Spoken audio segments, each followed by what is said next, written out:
Yomassage is revolutionizing the massage profession by integrating massage, restorative stretch, and guided meditation into small group sessions. Their 25-hour online certification program, led by a master trainer, enables massage therapists to become certified Yomassage practitioners.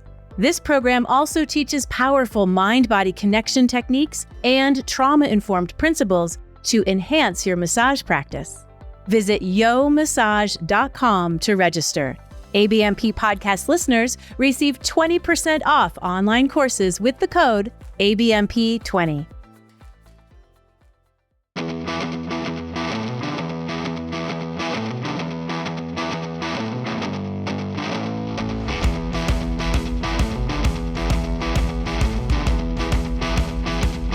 Welcome to Business or Pressure, taking the pain out of massage business with me, Allissa Haines.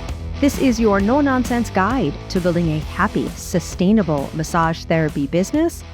It's our mission to make sure that every massage therapist has the tools to make a living wage in a thriving business. So let's jump in.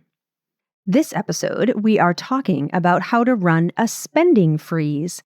And this came up because in our last episode together, episode 457, Smart Money Moves for Small Business Owners, there was a little bit in there about how to audit your business expenses and see if maybe you're leaking money in places that you can fix. So you've got a little more to pay yourself and spend on important things in your business.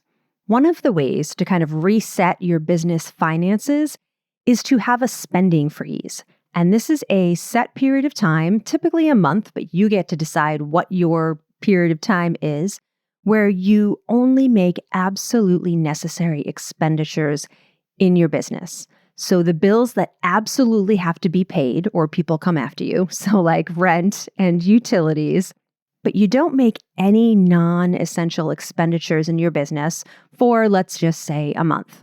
There are a few reasons you might want to have a spending freeze.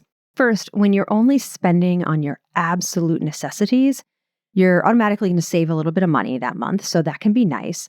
But also, it forces you to really think what those necessities are and how you can pare down your expenses from week to week and month to month so you can take more money home or save for something bigger or more important than what those little expenditures, those little unnecessary things were. A spending freeze can also help you create new habits.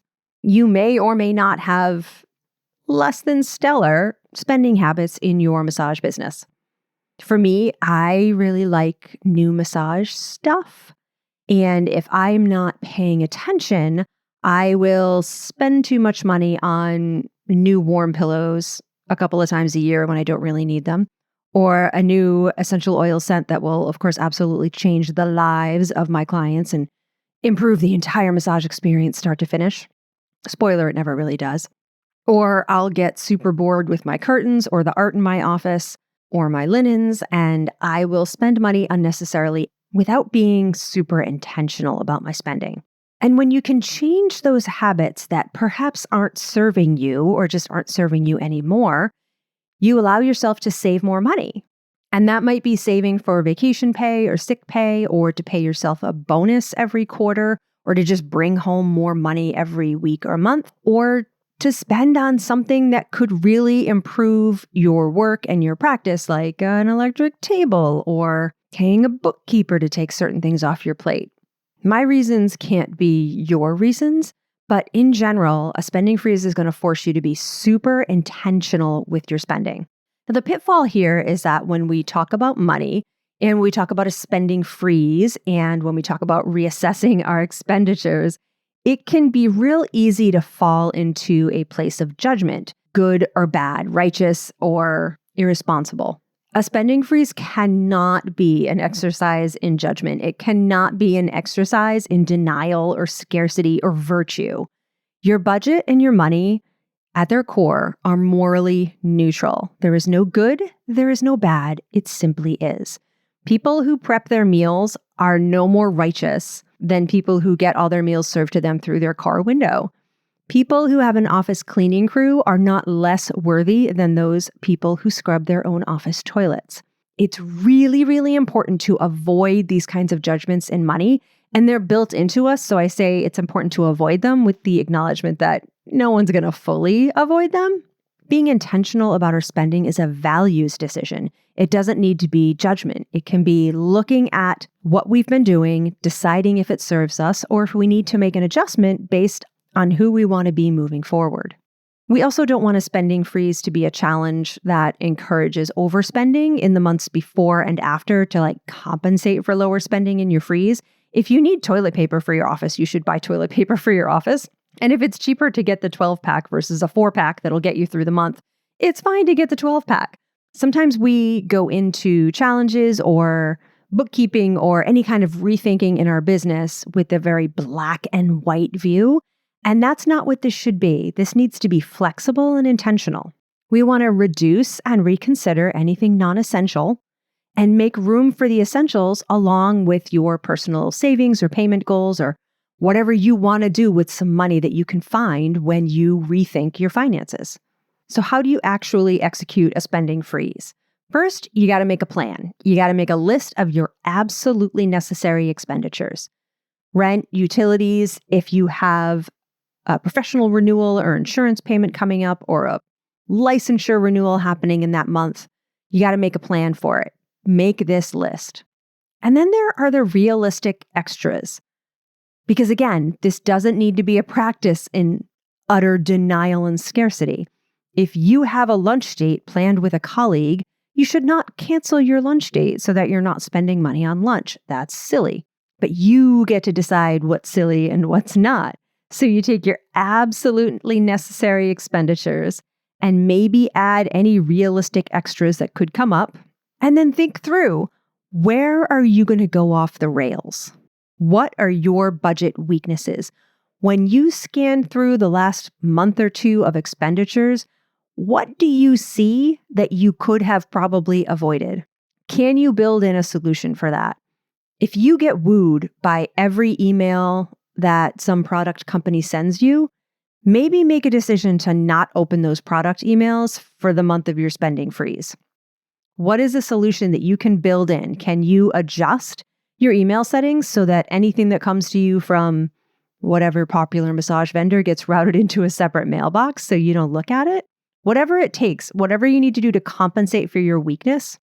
For me, my biggest weakness is actually in my personal budget and not my business budget, and it's food. So even when I do a spending freeze, I will always build in one morning a week of a fancy coffee and a bagel.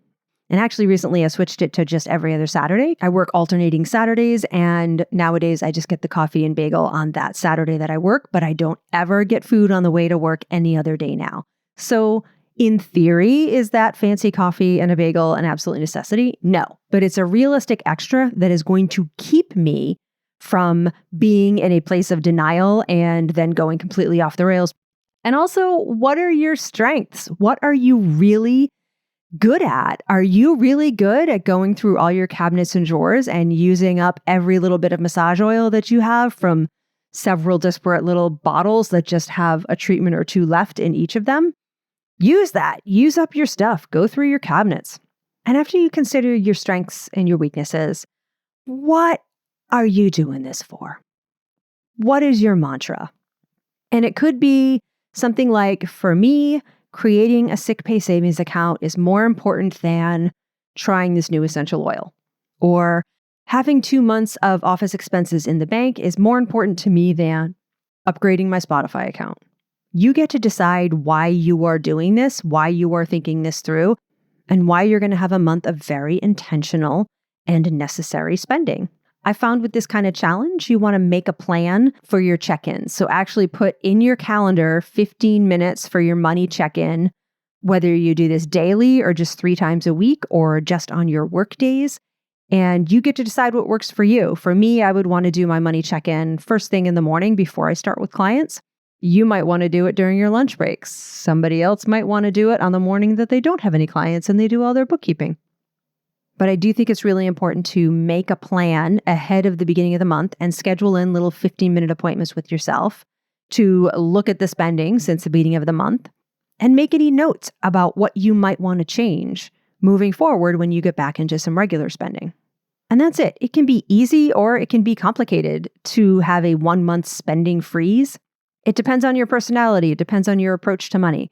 But if you feel like you've just been hemorrhaging money or you feel like you're not taking enough home, a spending freeze could be a really good idea. And to recap, you want to think about why you might want to adjust your spending. What don't you like about your spending so far?